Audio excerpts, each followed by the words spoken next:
Hi, my name is Deme from the Mildred L. Terry Library Branch. We hope all of our customers are healthy, safe, and well during this time. At the Mildred L. Terry Library Branch, we love to bring you easy do-it-yourself arts and crafts, and today is no exception. In this program, you will learn how to do Play-Doh out of the convenience of your own home with items right out of your pantry. Let's begin. Thank you to my daughter who made a list of items we will need. You will begin with 1 cup of flour, a half cup of salt, a plastic or ceramic bowl, water as needed, washable paints or acrylic colored paints, a spoon, and plastic wrap or a storage bag to keep your Play-Doh. We will first use our dry ingredients. Your 1 cup of flour will be poured into your mixing bowl. Then you will pour your half cup of salt. We will use our spoon to mix it with the water. You should mix very slowly the water into the mixture and stir to make sure it blends the salt and the flour together evenly. Put just a little bit more water if it is not mixing all of the items together. We will mix it with the spoon until we have a consistency that is like sand.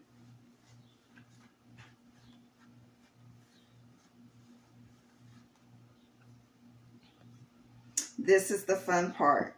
Getting your hands a little messy. It's not clumping together, so we just put a little bit more of water.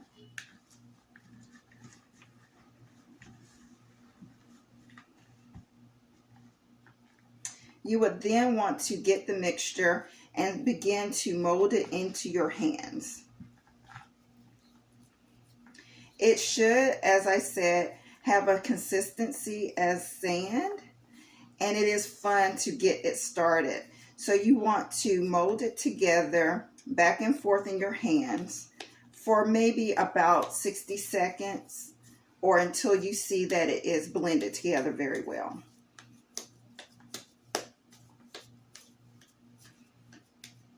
Now we will use a paper plate to separate balls of the Play-Doh in.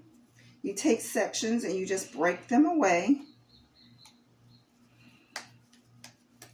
And at this point, we will put the color into the Play-Doh. I have some that we did not add color to just because it was fun to have one that was just natural color. But we also had a lot of fun using washable colors. If you would like to use washable colors, I would suggest putting a little of the water into one of your mixing bowls, maybe like a half cup, and then using one of the paint brushes, dip it into one of the foam paint brushes into a color, and then tap it onto each one of your Play-Dohs. However, we use fingers to do it because it's washable, so it easily washes off of your hands. For the color to be added, just press with your first index finger a little hole into the middle of each and place 2 to 3 drops.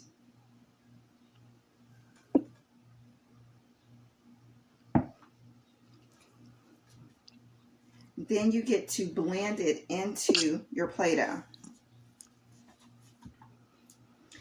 This is also very fun, creative, and a little messy, so have a towel near you and ready.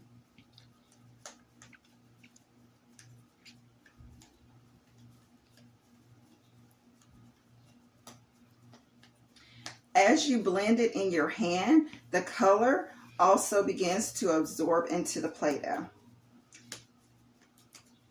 Let it rest for maybe about 2 to 3 minutes. The end result looks like these. You have different Play-Dohs of different colors.